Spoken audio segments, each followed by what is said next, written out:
Good morning. It's Jeffrey Christian of CPM Group. It's about not quite 9:30 on Friday, the 19th of August, here in New York. Wanted to talk to you today basically about gold and inflation, talk a little bit about the markets. Before I do that, I want to express CPM Groups and my personal condolences. Brad Cooke, who was one of the founders, president, chairman of Endeavour Silver, passed away unexpectedly this week. He was a wonderful geologist, businessman, silver market advocate, promoter of silver and Endeavour Silver, humanitarian and friend. Uh, I really enjoyed working with him. He and Godfrey created Endeavour in 2003. In 2005, when CPM Group started holding silver receptions at the PDAC in order to have an event that was related to silver specifically at the PDAC in 2005, Endeavour Silver, less than 2 years old, was a sponsor. In 2006, Endeavour Silver became a sponsor of CPM Group's Silver Yearbook. It still is. That was the same year that First Majestic became a sponsor, but they dropped off after 2013. But Brad was a wonderful person and a good friend and a very intelligent, honest, hardworking person. And I will miss him personally. And I think the silver market and silver industry will miss him as well, because he was pretty much tireless in trying to make the world more aware of silver as an investment and silver mining companies as investments. So talking about the markets, these price charts are through the 16th of August, 3 days ago. The prices are down for gold and silver. Here, gold was trading just above 1800. It's down to about 1760, 1770 as we speak right now. Got down to about 1763, I think, for the December contract. Uh, it's about 1770 right now. Silver was over $20 3 days ago. It's down. It got down to 1909 this morning, and it was trading around 1922 just before we started recording this. This is sort of what we have been talking about. We actually issued trade recommendations to our clients on gold and silver yesterday. And we basically were reiterating the view that on a very short-term basis, the next week or two, gold and silver still remain vulnerable. We do think that certain parts of the gold market and certain parts of the equity and bond markets are misreading and misinterpreting what the Fed plans to do. There's an anticipation of a recession that's bigger and sooner than probably it will be. I mean, we are ostensibly in a short, shallow recession now, but there's something bigger this way coming. And I think the markets are probably anticipating it arriving sooner, and also interest rates coming down sooner than they are likely to happen. Next week is Jackson Hole, and hopefully the Fed will use the opportunity to clarify what it has been saying, because there seems to be a growing gap between what the Fed is saying it plans to do and what it says it sees in the economy, and the interpretations that at least the sell side of the equity, bond, and commodity markets are interpreting it to be. As we said in our morning meeting, selective perception is a very strong factor. People hear what they want to hear. So that's where we are with the markets. Today, I wanted to talk about gold and inflation. And I think we want to, or at least I want to, do a couple things with these videos. There will be times like last week where there are a number of topics that really need to be addressed, and these things will go longer. But what we will try to do is keep them shorter. People's attention spans are what they are, and also focus on individual topics. Today, I wanted to talk about gold prices and inflation. And we've said it repeatedly, we've shown you the data repeatedly. Gold prices are not that closely correlated to inflation, CPI, or any other thing. There is a relationship. Inflation tends to lead to higher gold prices because people will buy gold as an inflation hedge. But if you look at the period of free gold prices, we measure it from 1970. It really started in 1968 in the United States, well, globally, 1965 in London. But from 1970 until last year, through last year, the correlation in monthly changes in gold prices and monthly changes in inflation was 9% overall. Gold doesn't move lockstep with inflation. It moves very broadly with inflation. And when you have very high inflation, not hyperinflation, which is 50% a month, but high inflation, which is maybe 5 to 7, 14% in the United States, higher in other countries. And yes, we have high inflation right now. When you have high inflation, investors tend to buy gold. That tends to push the price higher. But if you look at this, this is from our gold yearbook, this table, and it includes trade-weighted dollar and stocks and bonds. But just the highlighted part is inflation. You can see 2008 to 2021, period since the Great Recession and the global financial crisis, and now the correlation has been negative 9%. And we've said repeatedly, a lot of things changed with the great global financial crisis and the way monetary policy has behaved since then. And I'll talk a little bit about that at the end. And you can look at different periods. You can find periods of time like 1970 to 1990, when gold was seen much more as an inflation hedge. 1970 to the early 1980s, gold and silver were the inflation hedges. You didn't have stock indices, futures. You didn't have foreign currency futures and options. You didn't have options on stocks, options on bonds. If you wanted to hedge against inflation, it was gold and silver that you used in the 1970s into the early 1980s. So you had a 9% correlation there. But you can also find periods of time where it's been negative to zero. So yeah, inflation can drive gold prices higher. The lack of inflation can drive gold prices lower. Deflation can drive gold prices higher. But it's not lockstep. This is a passage from The Golden Constant, Roy Jastrom's landmark book that the publisher misnamed. And basically, Roy said, I have no idea where the idea that gold prices are constant in their purchasing power, real gold prices, comes from. It makes no sense. And I see no logic to the concept of gold as a hedge against inflation. And he quotes Andre Sharon here saying, that there's a very close correlation.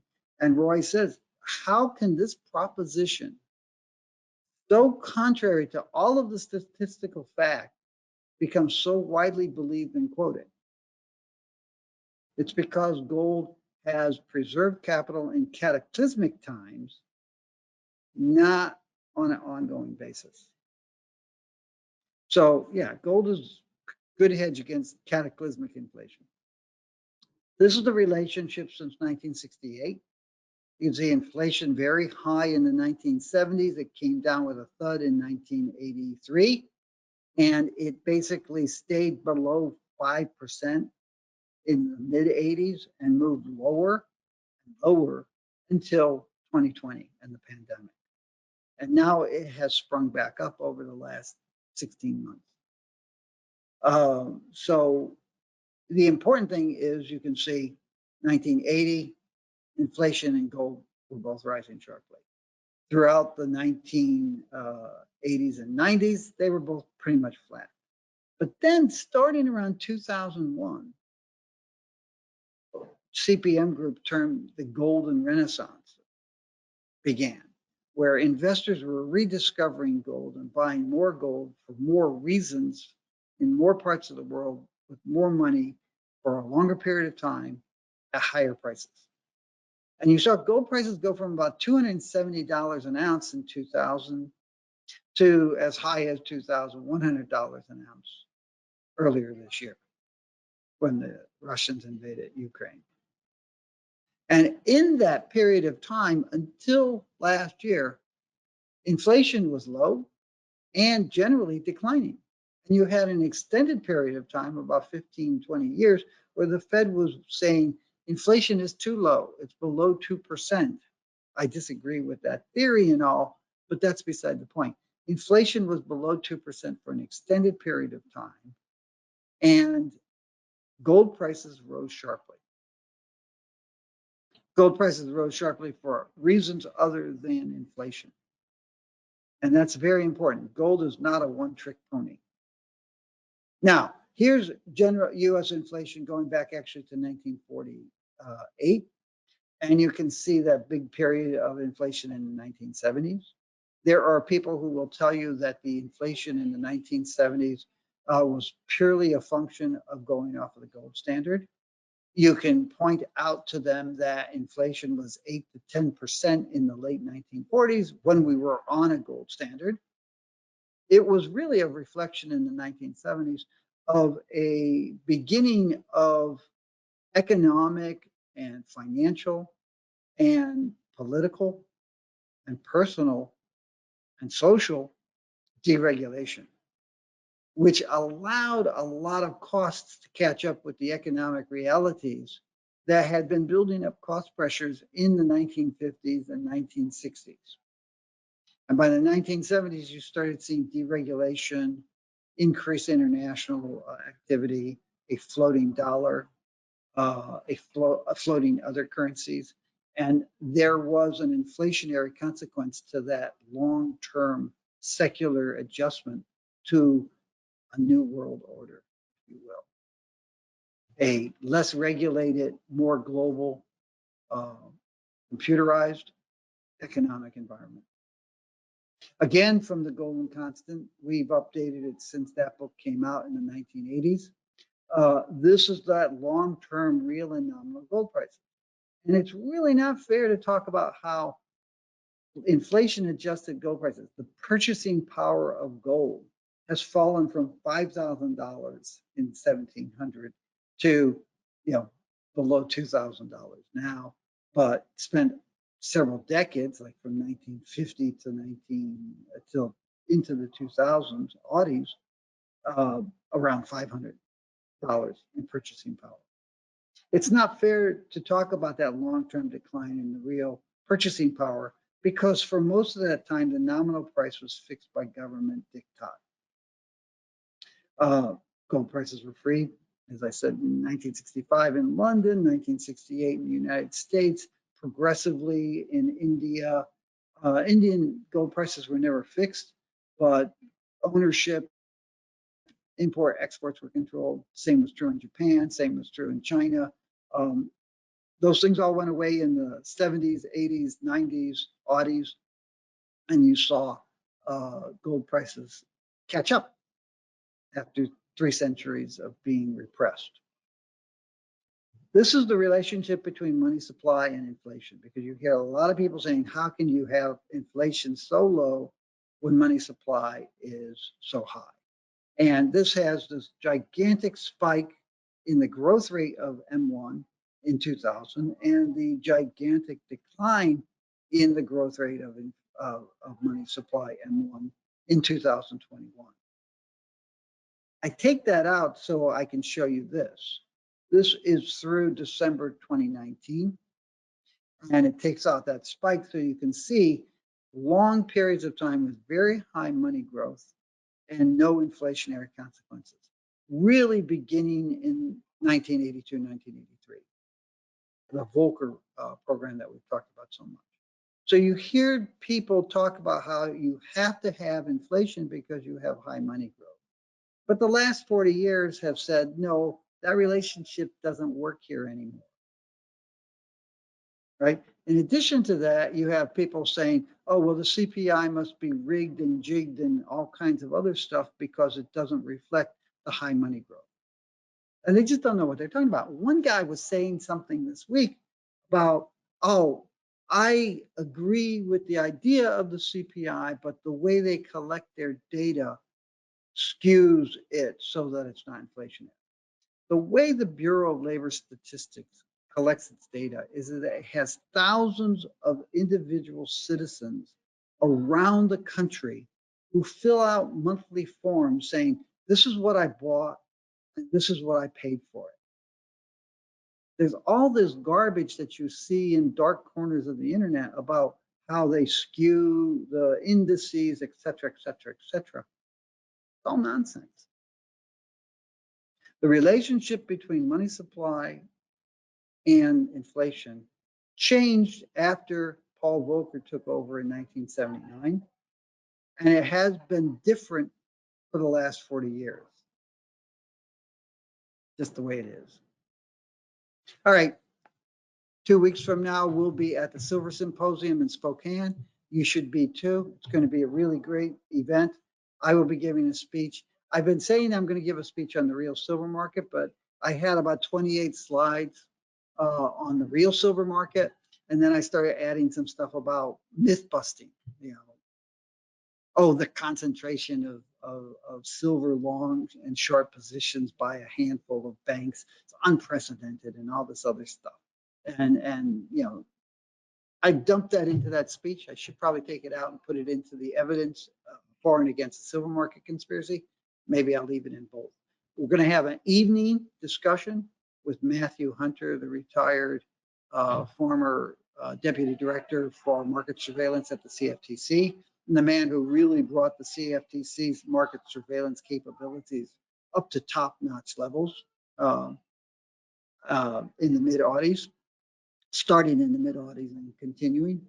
We'll have an open forum on Tuesday. Just ask us questions and we'll answer them. That's next 2 weeks from now. You can buy our research. You can be a retail investor program, get our gold and silver trade recommendations. We have gold trade recommendations for the next week or two that we post or we provide to Kitco to post at no cost to anybody, for anybody to see. But we have enhanced trade recommendations that include 1 and 3 month information and outlook that we provide our paying clients. And you can read all about us and download various free reads and such at our website. One of the interesting things that maybe somebody will ask about in Spokane is in our website, there's an area called Market Views. And in that Market Views, somewhere there's a thing called 2 letters about derivatives. And it stems back to 2002 when the Congress was discussing regulating OTC derivatives. Now, I have been a public proponent of regulating OTC derivatives since I left Goldman Sachs in 1986. I was a proponent of that before that, but Goldman's policy was for me to not say that in public. Once I left in public, I was a proponent, and we actually met with various congressional delegations and legislative aides and with various administration offices talking about what we saw as reasonable and accurate and effective regulatory policies that could be implemented, none of which have been implemented. And we also advise various other governments on regulatory issues. There is that letter someplace in our Market Views called 2 Letters on Derivatives. Very interesting and insightful. I invite you all to go and find it and read it. In the meantime, have a good weekend. Take care of yourself and those around you. And watch out for the whole world because the whole world needs help right now. Take care.